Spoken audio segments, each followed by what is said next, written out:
ఒకవేళ యాక్సిడెంట్ అనేది పొరపాటున యాక్సిడెంట్ అనేది ఏదైనా ఎవరైనా ఇంటెన్షన్ గా చేసే కార్యక్రమం కాదు. ఒక గొర్రెల కాపరి 40 సంవత్సరాల వయసులో ఆ గొర్రెల కాపరి ఉంటాడు. వయసు అయింది ఆల్మోస్ట్ ఇంచుమించు. రోడ్డు మీద గొర్రెలు కాసుకుంటా ఉన్న పరిస్థితుల మధ్య బైక్ లో యాక్సిడెంట్, బైక్ మీద యాక్సిడెంట్ జరిగితే దాంట్లో కుట్రకోణం ఎక్కడి నుంచి వస్తుంది? హత్య చేయాలి అని ముందుగానే ఆలోచన చేయాల్సిన పరిస్థితులు ఎందుకు వస్తాయి?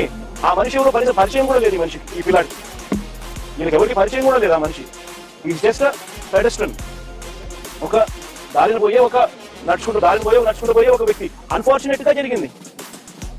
చెయ్యాలనే ఉద్దేశం ఎవరికి ఉండదు. అలాంటి అన్ఫార్చునేట్ గా జరిగిన ఒక ఘటన పట్టుకుని ఈ పిల్లలు కెరీర్ నాశనం చేయాలని చెప్పి ఆలోచన చేయడం ఎంత మటుకు ధర్మం? ఇది కరెక్టేనా? ఎవడైనా సచినోడు కొంపకెళ్ళి పరామర్శిస్తాడు, నువ్వేంటో సంపినోడు కొంపలకెళ్ళి పరామర్శిస్తావు. నాకు ఇప్పటికీ అర్థం కావట్లేదు. నువ్వేంటో, నీ విధానాలు ఏంటో, నీ పార్టీ సిద్ధాంతాలు ఏంటో, నీ స్థితిగతులు ఏంటో, నీ వ్యవహారాలు ఏంటో. ఓన్లీ క్రిమినల్స్ మనం వెనకేసుకు రావడం తప్ప అన్యాయం అయిపోయిన ఆ కుటుంబం, మగదిక్కిని కోల్పోయిన ఆ కుటుంబం, ఒక తల్లి కొడుకును కోల్పోయి ఏడుస్తుంది, ఒక భార్య మొగుడిని కోల్పోయి ఏడుస్తుంది, ఒక బిడ్డ తండ్రిని కోల్పోయి ఏడుస్తున్నాడు. దారుణమైనటువంటి స్థితిగతుల్లో చివరికి వేడి నీళ్లలో బిస్కెట్ నానబెట్టుకుని తినేటటువంటి బ్రతుకుల్లో ఉన్న ఆ పెర కుటుంబాన్ని పరామర్శించడం మానేసి వెండి పొలాల్లో పంచభక్ష పర్వాణాలు తినే కుటుంబాన్ని పరామర్శించడానికి వెళ్ళామంటే మరి నిన్ను ఏమనాలో అర్థం కావట్లేదు. ఒక అన్యాయంగా, ఒక కేర్లెస్ ఒక వ్యక్తిని దారుణంగా గుద్ది చంపేస్తే ఆ తప్పును కూడా కప్పిపోతే తనకు అమాయకుని బలి చేయబోతే అది కాదు జరిగింది ఇది అని చెప్పి ఇప్పుడు ఉన్నటువంటి ప్రభుత్వం కఠిన చర్యలు తీసుకుంటే దాన్ని కూడా రాజకీయం చేయడానికి కానీ పరామర్శించడానికి వెళ్ళాల్సిన అవసరం మీకు ఏమొచ్చిందో నాకు అర్థం కావట్లేదు. కుటుంబం అంటే డబ్బు లేని వాడికి ఒకటి, డబ్బున్న వాడికి ఒక నీతినా?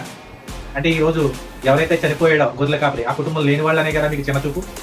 అంటే ఉన్నతమైన కుటుంబం కాబట్టి వెళ్ళి ఆ కుటుంబాన్ని పరామర్శించడానికి, ఆ వ్యక్తిని పరామర్శించడానికి వెళ్ళామంటే ఇంతకు మించిన నీచమైన రాజకీయం ఒకటి ఉండదు ఈ ఆంధ్రప్రదేశ్లో.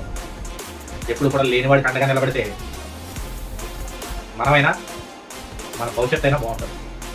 ఇలాగా ఎవరిని బట్టాలని తప్పు చేసిన ప్రతి ఒక్కరిని వెనకేసి వస్తే చివరికి 11 కాదు మన పరిస్థితి అయోమయమైపోతుంది, అతలాకుతలం అయిపోతుంది.